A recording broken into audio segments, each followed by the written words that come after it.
Pinayuhan ni dating Pangulong Rodrigo Duterte si Vice President Sara Duterte na huwag nang patulan si Sonny Trillanes na ayon sa dating Pangulo ay naiinggit lamang.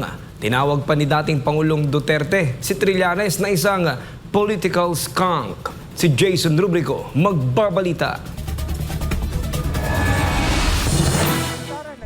Ibinahagi mismo ni Vice President Sara Duterte sa isang interview ni Alvin and Tourism sa kanya ang naging usapan nila ng kanyang ama na si dating Pangulong Rodrigo Duterte kaugnay kay Sonny Trillanes na umano'y walang humpay ang pag-atake sa pamilya Duterte. Ayon sa dating Pangulo, nag-ugat umano ang lahat ng ito sa inggit. Kabalo ka gipangutan na banggid nako si President Duterte ana ma'am. Unsa may problema ani ni Trillanes? Tapos ingon si PRD, kabalo ka unsa na day? Anak, wala lagi, wag ko kasabot. Unsa? Ganyan siya. That is ENVY. Envy. Evil na gid ng envy ba?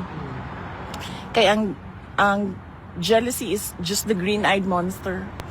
Envy is demon levels. Pero giit ni VP Sara, hindi siya papayag na basta na lamang sirain ang kanyang pangalan. Anak ko sa yaha nga di ko musabot ba nga ana-ana na lang gani kadali dauton niya ako ang pangalan. Pareho anang madriaga niya, nag-imbento na pud siya og witness ko no. Payo naman ng dating Pangulo sa kanyang anak na wag nang patulan si Trillanes kasabay ng pagtawag sa dating senador na isa umanong political skunk. O nakagingon kay PRD. Ako din ang yung kumusugutan na ba? Nga na lang kadali para sa iyaha, mandaot og pangalan. Anak ko.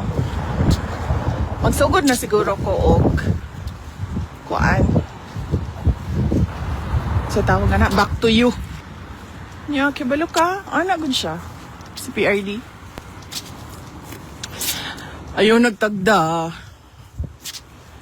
He is nothing. He is a political skunk. Muna yung gingon. Ayon pa kay Vice President Duterte, kilala ang dating Pangulo na hindi pumapatol sa mga kritiko. Ngunit giit ng bise, iba ang kanyang paninindigan. Ako? Hindi ko masugot, uy. Nabuang mo. Buhat-buhat mag-apidabit nga. Bisan isa. Way tinuod nga gisulat. Di naman ko ulit-ulit lang ang istorya. Ang istorya ani, ang ako ang reputasyon ba? Ang ako ang pagkatao.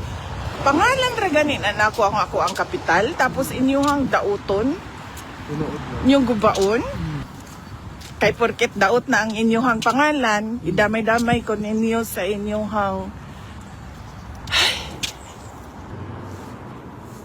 Para sa Diyos at sa Pilipinas kong mahal, ako si Jason Rubrico, SMNI News.